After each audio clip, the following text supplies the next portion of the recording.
The strike of bread and roses was a revolutionary labor movement that reformed not only the lifestyle and wages, but also the shift in perspective of the workers. This strike demonstrated the workers' determination and courage in holding their ground against their oppressors. This made the world aware of dangerous working conditions in textile factories. On January 1, 1912, the Massachusetts government enforced a law that cut mill workers' hours in a single work week from 56 hours to 54 hours. Textile workers saw their pay drop, making a difficult choice between daily needs. More than 10,000 workers left their workplace to protest about low pay and demand dignity. They yelled and carried banners that read, "We want bread and roses too." The city of Florence was full of protesters. When America was turning into a more industrialized society, the city of Lawrence sprang up rapidly. It was a city meant to do one thing: produce. Families found themselves in New England's textile mills in Lowell, Massachusetts. The Merrimack River and its natural falls were used as a source of power. They worked long hours at low wages and under hazardous conditions.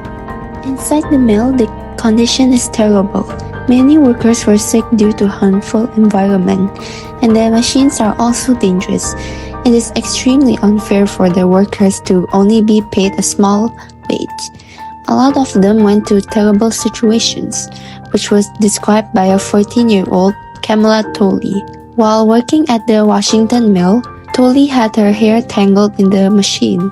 The machine pulled her scalp off, and she had to be hospitalized for 7 months. When she testified, Taylor was working for the American Woolen Company, doing twisting work, earning about $6.55 a week, which was very little. Workers had to pay for water. She paid 10 cents for water every 2 weeks. Her family also worked in the mill. She had left school in 6th grade and had been working since then. After the incident, the company only paid her hospital bills, not wages or any extra help for her injuries. This showed the perspective of a teenage girl who worked in the mill. The vulnerability of a child worker made working conditions hard to ignore. Her testimony exposed low wages, long working hours, unsafe machinery, and a lack of worker protection and compensation. On January 1, 1912, Massachusetts imposed a 2-hour cut pay corresponding to a new law shortening the work week for women. So, Lawrence American Woolen Company, the largest wool manufacturer in the world, decided to cut all workers' wages.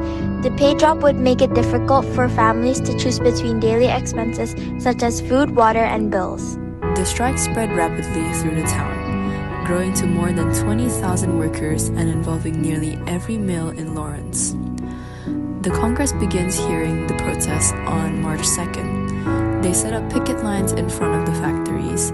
People protest by shouting "short pay, all out," in every strike.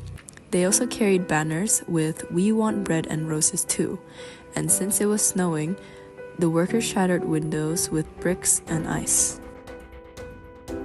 This saying, "We want bread and roses too," symbolizes that not only do people need basic things like bread to survive and a livable wage, but also finer things like a life with dignity, beauty, and rights. It shows that even workers deserve more than just surviving. According to an official government report of the strike by Charles Patrick Neal, in Lawrence, Mass, fully 1/2 of the population, 14 years of age is over, is employed in the woolen and worsted mills and cotton mills, and approximately 60,000, including employees and members of the family. Of the 85,892 people living in Lawrence are directly dependent upon earnings in these textile mills. The strike was led by organizers from the industrial workers of the world, also known as the Wobblies, including Joseph Itor, Arturo Giovannetti, Bill Haywood, and Elizabeth Gurley Flynn. They helped guide the strike after workers from Evers Mills walked out to protest wage cut. These leaders organized mass meetings and supported immigrant workers who spoke many different languages. They formed strike committees that represented workers of 30 nationalities, and the meetings were translated to nearly 30 languages. One of the leaders, Bill Haywood warned the strikers to not be violent and that they should make the strike as peaceful as possible. However, some protesters vandalized the textile mills of Lawrence and caused the company guards to spray cold water and the police to beat the workers. The striking textile workers sent their children to be cared for by supporters in other cities.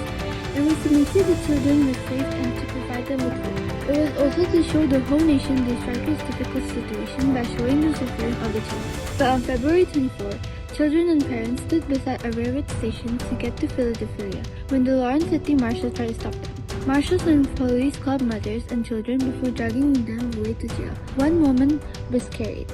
After 9 weeks of the protest, President Taft investigated the strikers and children about working conditions in the textile mills. On March 12, the American Woolen Company surrendered. 2 days later, they voted and won a wage increase, overtime pay, and rule against discrimination. They won a 5 to 25% wage increase, overtime pay, and better working conditions. They were able to shut down some of the world's largest textile mills. The workers finally had a better life. The strike was a success, and it became a powerful moment that showed ordinary workers could stand up for themselves.